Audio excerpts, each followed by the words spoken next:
For our second exercise on PerlinNoise, we're going to take a look at two-dimensional noise. So in the previous exercise, we took a look at one-dimensional noise, and we saw a circle moving in the x-axis in an organic way using PerlinNoise instead of random. And the same logic can be applied to two dimensions, to x and y. And, pardon. If in 1D noise you travel along kind of a line, and an imaginary line, and you retrieve values along that line, either closer values or more distant values, taking into account if they're too distant, it will seem like random anyway, but so we'll usually look for relatively close values. So if in 1D we take a look at this kind of mountain of or the line of values, in a 2D noise we think in terms of a table, right? In terms of kind of a grid, and the same logic applies. So if you take any cell on this grid, the neighbors are going to be relatively similar, so that there's going to be a smooth change along the x and the y-axis. And if you want to animate this, whereas in 1D you animate by traveling alongside the line, in this case you animate in the z-axis, so to speak. That there's another axis behind this where you stack all these tables together and you travel along that. So if you imagine an imaginary kind of extrusion of this into the third dimension, into z, you can imagine through time obtaining different values from those cells. They themselves will be similar on this third dimension, and that allows. So there's an example here. I'm looking at the introduction of Daniel Schiffman's Nature of Code in the website, and this is an example of what you retrieve in terms of PerlinNoise in 2D. So it's very useful to create things like clouds, like terrains, like marble or other kind of wood textures and things like that, right?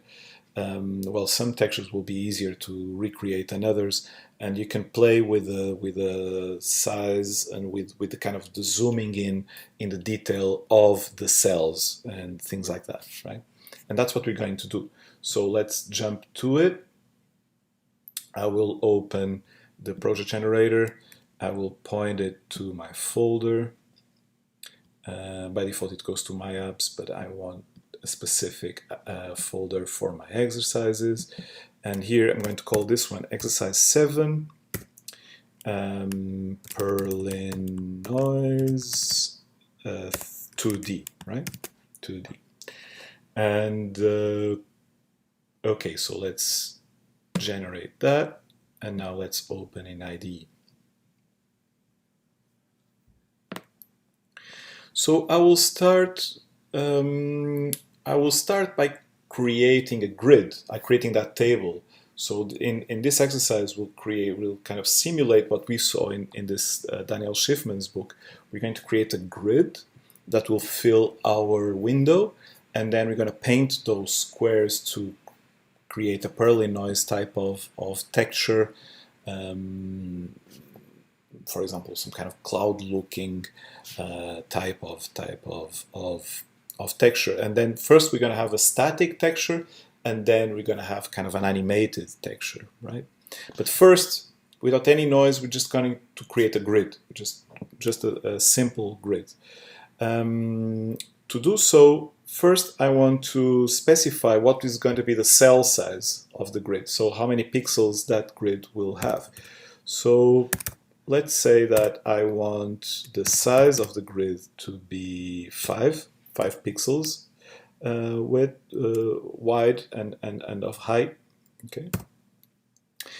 And to create a grid, we need a for loop, right? We want to draw n amount of squares in the x-axis, then n amount of squares in the y-axis. So we what we need in these kind of situations is a stacked for loop. So a for loop inside a for loop. A for loop for the x that is going to draw all the columns, and then the for loop in the y's that's going to populate each square in those columns in the vertical axis, right? So let's get to it. For int x equals 0, so I'm starting with the x-axis. I could have started with the y-axis, it's the same in this case. So x smaller than of get width, and then we're going to jump, because we're going to draw a square every 5 pixels, so a square on pixel 0, square on pixel 5, square on pixel 10. The increment will not be plus plus like we use in arrays and vectors and this kind of thing, but it's going to be the size, right? So we're going to jump 5 by 5 in this case. So x plus equal size, right? And we're going to do exactly the same for the y-axis. So it's kind of a nested or stacked for loop. Y lesser than of get height, y plus equals size, and then, okay, we have a for loop inside a for loop. Okay, I don't think I have any typos. No, I think everything is fine.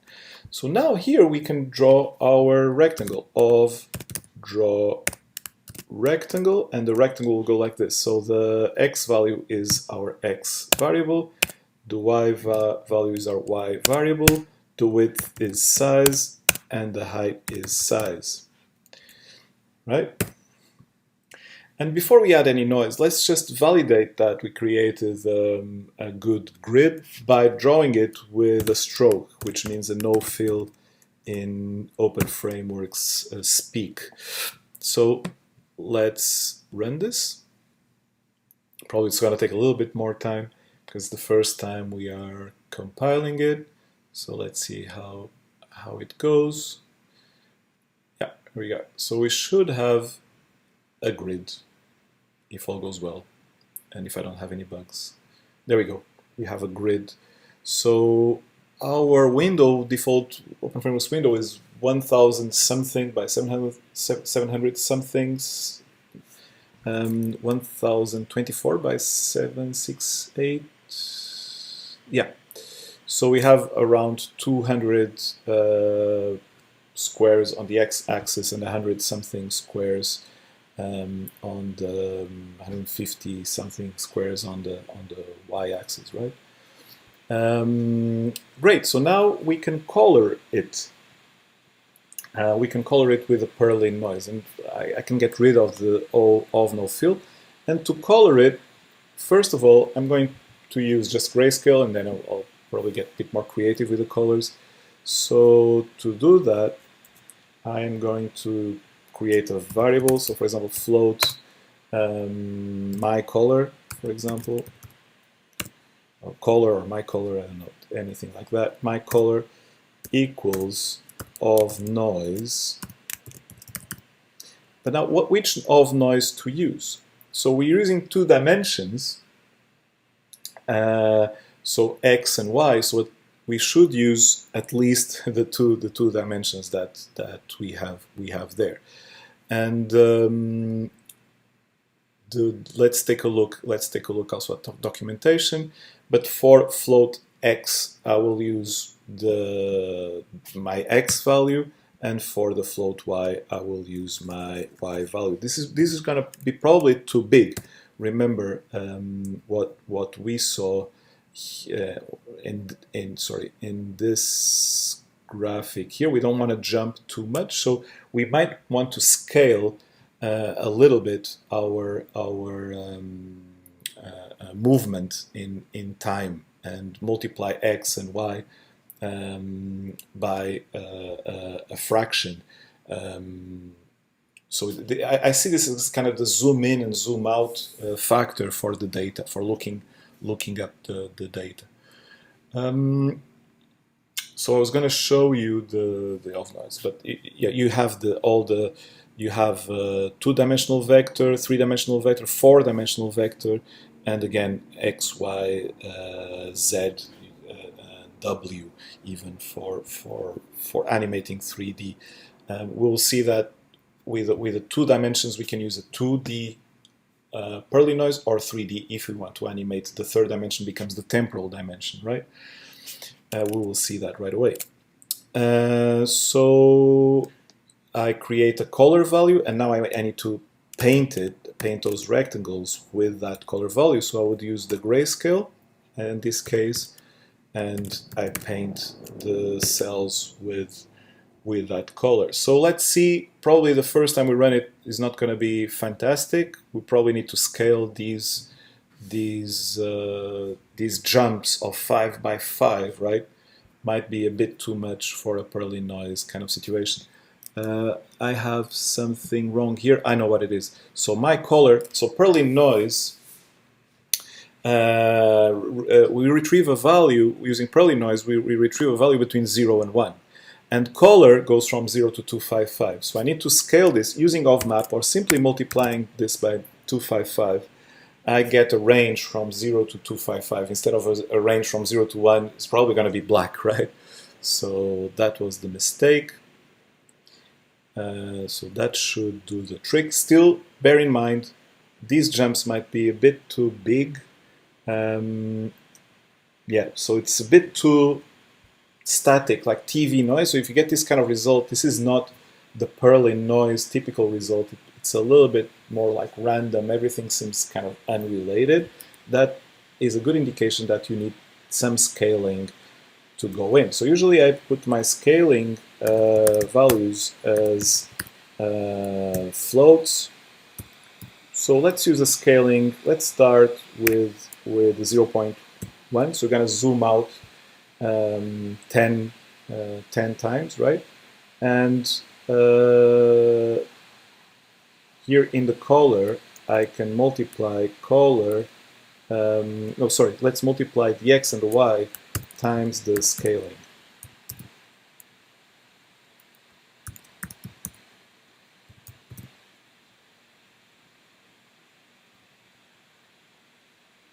Not scaling, sorry, it's scale. Let me stop. Sorry for the mistake. Scale. Sometimes I call it scaling, sometimes I call it. But I think scale is the scale value is a better name.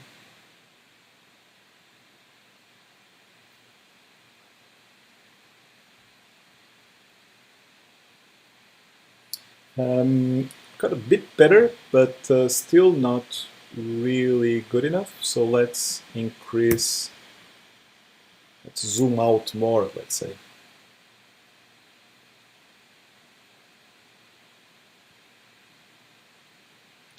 Let's see what we get if we start getting, this is starting to get a bit more interesting, right? It looks a bit more organic. It doesn't look like a chaotic pattern, it looks like a more organic pattern. What if we zoom out more? So instead of doing these big jumps between cells, we're doing smaller jumps between cells. Okay, so this is quite organic, maybe a bit too zoomed in. So something in the middle, maybe, could be good.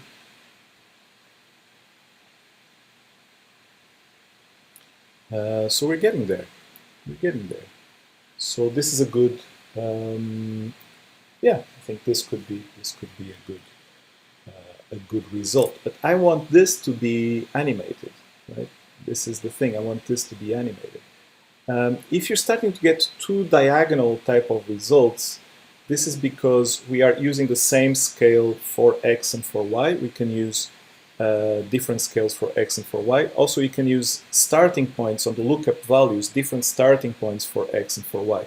That's something that Dan Schiffman explains here. Use, add some value to the y value so that there's an offset in the readout, different offset for x and for y to kind of counterbalance this kind of replication and diagonal values that they get the similar values in X and in Y. So a way to do it is, for example, have here scale X and then scale Y slightly different. For example, something like this, and then so scale X, scale Y, and then we can have an offset here, for example, plus, because we're dealing with 1000, right, in terms of Y, they're being scaled anyway. So if I add here, for example, 100 to the scale, I don't need this panel here. So maybe this is going to retrieve more interesting, more kind of chaotic values for X and Y, but still organic, and not have this kind of diagonal appearance. Yeah, so it breaks a little bit this kind of diagonal. If you start to see something very mirrored in a diagonal way, that means that X and Y are being fed by two similar data. So far so good. But let's say that we want to animate this, right? That we want to animate this similarly to how we animated the circle in the previous exercise. That's simple. We just add a third dimension, and that third dimension is time. And the time can be retrieved from get elapsed time. So let's type in float time equals of get elapsed time as a float. Then we can add a third dimension, which is time. Okay. So let's see how this looks like. And we also can scale time. We can also scale time and make time make the animation go faster or slower. So here we're going through the 2D lookup values of PerlinNoise, and we're just going in time and looking them in time. So the scale X and the scale Y determines the zoom in, how close you are to the texture, so to say, and the time specifies the speed. So if you want to slow down that animation, you can slow it 10 times by multiplying 0.1. Let's take a look.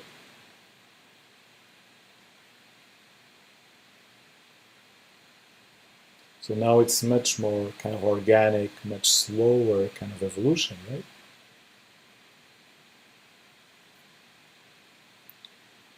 Maybe too slow, you could have 0.5 instead.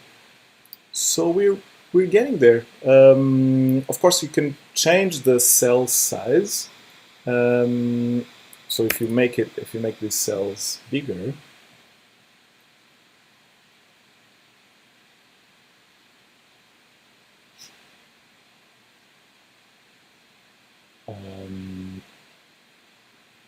it depends if this is the aesthetics you're looking after, or in an extreme case, you can make every square 1 pixel. But in that case, you're better off creating an image type of texture, like it becomes like a pixel graphic, which we can do as well. And this is it slows down the processing quite a lot, because it creates really a lot. So even openFrameworks struggles with 1 pixel, and you'd be better off creating a texture, which is drawing each pixel instead of using this kind of geometric pattern. So 2, still struggling. Let's try with 3.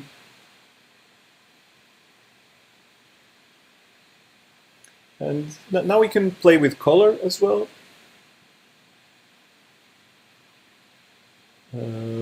I don't find this very smooth. It feels like 5 was really the ideal, right? In terms of appearance versus the bottleneck of Xcode. My computer fan is blowing Yeah, so this is the kind of, I think this is the normal speed without any processing bottleneck. So my computer, it also depends computer to computer, right? Um, but to optimize processor, you want to do this, if you want to do it in a higher resolution, it's better off to use a texture graphic. But to me, it looks quite okay. So let's change now the color to something like uh, sky clouds or more aquatic kind of thing. So let's use blue. So I'm going to use blue. I'm gonna make all the other colors except blue change. So red and green will change, but blue will stay maximum. So this will create a kind of gradient between blue and white.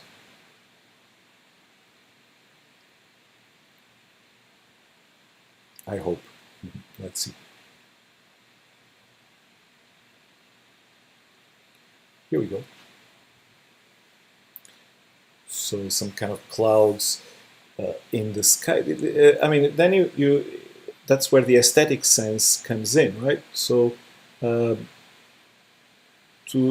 for them to be more like clouds, you need to play with the speed and you need to play with the scaling as well.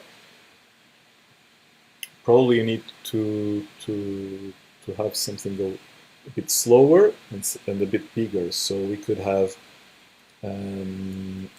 something like this, and then to make it slower, could have something like this. So I increase the scaling for time and decrease the scaling for size. So let's see. No, I should have scaled in, not out. I'm sorry about that.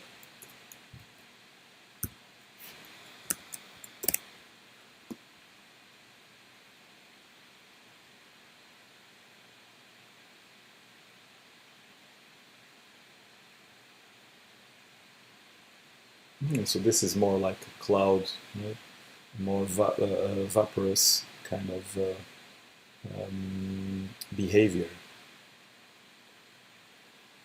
So you see the potential of PerlinNoise is really huge. If you play with the time dimension and if you play with the scaling dimension, you can really get really interesting results. So what would happen if I would accelerate this quite a bit?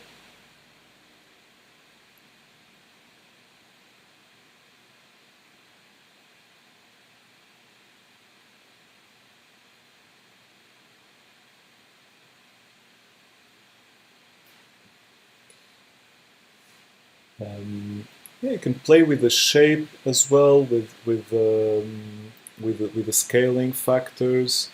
You can play with the offset.